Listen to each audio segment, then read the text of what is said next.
Hello everybody and welcome to Unwanted Commentary. I'm your host, Coco. And today, we're going to be taking a look into a couple of stories, which is different from what I normally do. But let's just jump into it. So the first one is about food and how it's illegal to eat food in California. JK, everyone would just die if that was the case. Let's just look at the article. BART officers detain, handcuff, and cite a man spotted eating sandwich on platform. So if you don't know what the BART is, it's basically the public transportation system in California. I think I first heard about this story from Memology's channel, so shout out to Memology, even though you don't need a shout out because your channel is 10 times my channel size.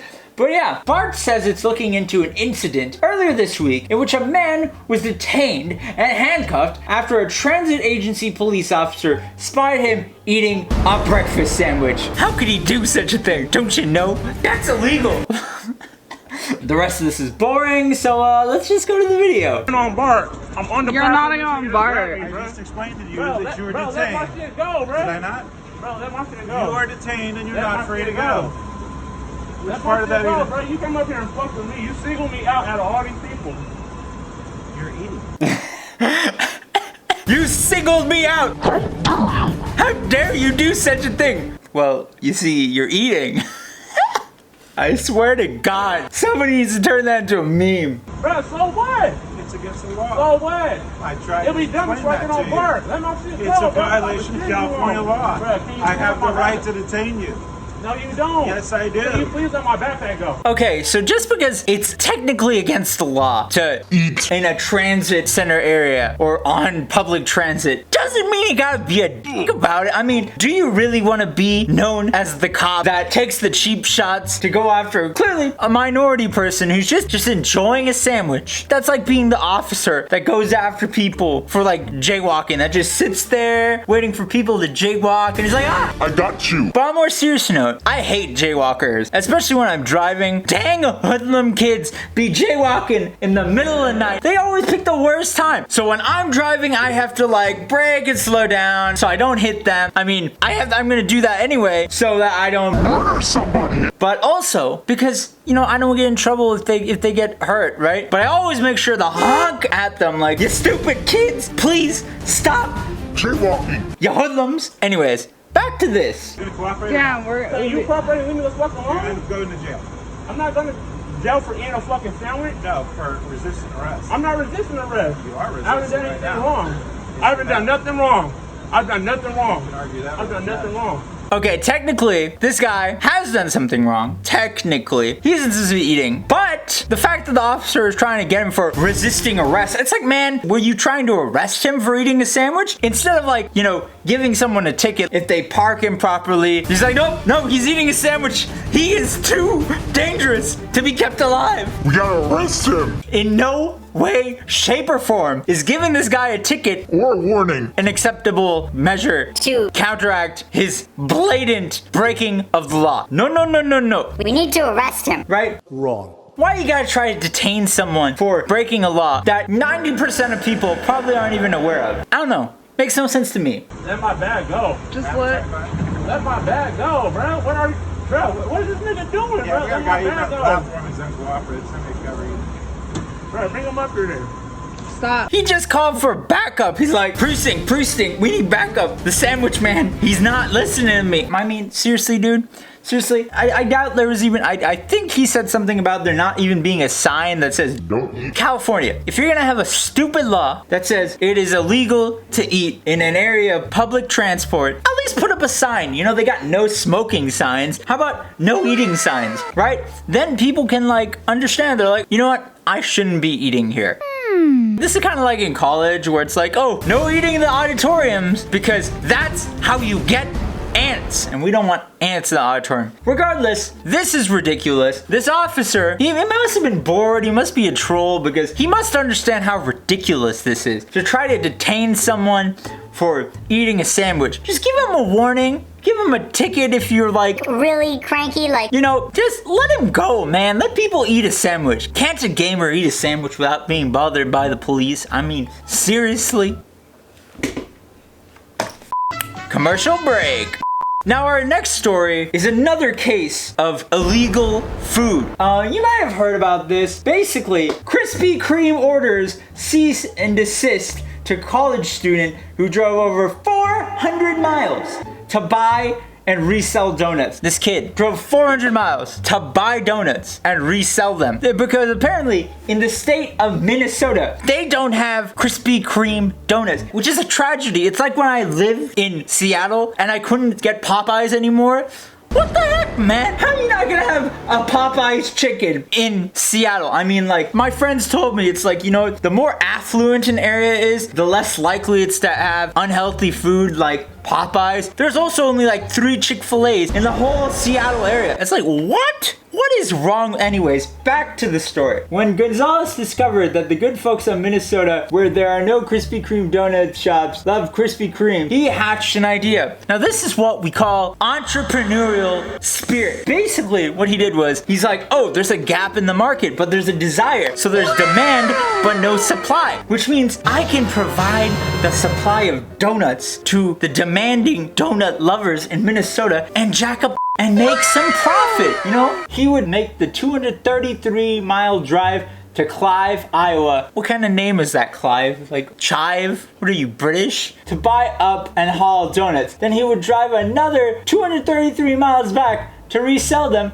for $20 a box. Now I don't remember the specifics on how much a box of donuts costs, but I think it's like $5 to $10, which means he's either making 50 to 75% margin on the donuts. Though we do have to factor in the travel costs. Yes, that's right. This video has turned into an educational video, as always. So Be happy. organized through Krispy Kreme run Minnesota Facebook page, Gonzales Donut Delivery Enterprise attracted more than 3,800 likes. Wow, that's pretty good. Those thousands, however, were likely disappointed by Thursday's announcement. Unfortunately, the run for this Saturday will no longer be taking place, as I have been told to shut down operation, the page said. I figured it would come eventually, but it arrived early with the surrounding articles. Life happens, and it would be a sign that something else is meant to be. Appreciate everyone's love and support to make happen. Blah, blah, blah, blah, blah. Now, that's sad. I think this kid was doing it to pay off his student debt or something, which, I mean, come on, Krispy Kreme, have a goddamn heart. Student debt in America is a gigantic problem. And if this guy is willing to drive to your establishment and bring your goods to people who love your goods, give him a break. Okay, just give him a break. I mean, he's not doing anything wrong. It's not like he's stealing business from you. It's not like there's a Minnesota Krispy Kreme and they're getting like, no, that's not how it is. Also, apparently this was about like, Safety. you know, they couldn't guarantee that the donuts were, Good to eat after they've been driven. and I guess that's fair enough. I mean, he could be putting or something. I don't know. He probably wasn't putting in them. But I understand where Krispy Kreme is coming from. But while his business will have to figuratively close its doors, Krispy Kreme still had kind words to say about the young entrepreneur. Aww, you have nice words to say about the kid who you put out of business? Shame on you. Now, this is sad. Another day, another small business crushed by a big business that was technically, you know, the same business. Whatever. But it turns out that Krispy Kreme has turned around. Krispy Kreme is giving 500 boxes of donuts to a student after trying to shut down his business reselling them in his hometown. Isn't this cute? Jayson Gonzales, 21, of Minnesota, told the Associated Press that he would drive 270 miles to a Krispy Kreme store in Iowa each weekend to buy 100 boxes, each containing 12 donuts. 100 boxes. How do you fit 100 boxes of Krispy Kreme? Quite some volume. That car must be smelling really good. That's all I know. Gonzales said he would charge $17 to $20 a box, while boxes usually sell for $10. I knew it. I told you. He's making like 50% margin, minus the cost of travel. But Krispy Kreme has apparently changed its mind, as now encouraging Gonzales to continue his business venture, according to a statement provided by Business Insider. Wow, they've suddenly changed their mind. Wow, they're such a good corporation. I'm sure this has nothing to do with free publicity and good PR. I mean, it can't have anything to do with that. The Krispy Kreme Donut Corporation said that upon reaching out to Gonzales, they learned he was hoping to graduate from the Metropolitan State University in St. Paul in 2021 debt-free and putting money he made from the donuts towards that. See, what an entrepreneurial guy, man. Krispy Kreme praised the accounting student's entrepreneurial spirit. Entrepreneurial spirit has to be quoted, and said it wanted to help him achieve his goals, and the first step is donating 6,000 donuts. And for those of you who can't do the math, 500 boxes of 12 towards his cause. I mean, they could have just like, paid him the money, but why would they do that? I mean, they got to get some free labor out of it, push the brand a little bit. The proper capitalistic thing to do would be just, give him stuff to sell rather than giving him the money, because you got to make someone work for the end goal. Our main concern is that the donuts Jayson sells must maintain our high product quality standards. Given the distance and the manner in which he is transporting and distributing them, the company said, so we are happy to work with Jayson as an independent operator to ensure consistent delivery of our high quality donuts to our fans in Minnesota. We wish Jayson great success, and we're thrilled to help him achieve this by donating 500 dozen donuts when he restarts his business. Good job. Which if he was buying them himself, it would be $5,000 a product, and which if he sold them, it would be up to $10,000 in profit, which they could have just donated $10,000 to him, but instead they're gonna still make him work. I don't care. This is a good story. I think it's good for everyone. It's good for Jayson. It's good for Krispy Kreme. It teaches people something. But yeah, cool story, bruh. Now, before we end the show, let's talk about the most wholesome story of the day. Most of you might have probably already seen this on Twitter if you tweet. And if you don't tweet, follow me on Twitter. Follow my main account, which is currently suspended, as well as my alt account, which is not suspended. But yeah, let's look at this. So everyone knows who Alex Trebek is. The old guy, gray hair, he's always saying the Jeopardy stuff. But basically, the other day, one of the most wholesome things ever happened on Jeopardy. Let's take a watch. Let's take a look at your response. Did you come up with the right one? No? What is we love you out? That's very kind. Thank you. Cost you $19.95. You're left with $5. Okay. He's about to cry, dude. Can you imagine being a host of a show and having one of the contestants say that we love you? That's probably never happened in the history of Jeopardy, because you have to sacrifice in order to give that answer, because you have to answer the questions properly, otherwise you lose the money. I mean, look at it. This kid lost $1,995. Cost you $19.95. You're left with $5. Okay. It hurts his soul, man. It cost you. You're so kind to me. Thanks for being so kind, but you lost $19.95 and probably your chance at first place, but God, this is just so wholesome and so sad. And it was a brown guy too. Dhruv Gaur. That's an Indian person name. So yeah, I was curious. I was like, why would somebody just randomly say, we love you, Alex? So I looked him up. Apparently, Alex Trebek has cancer.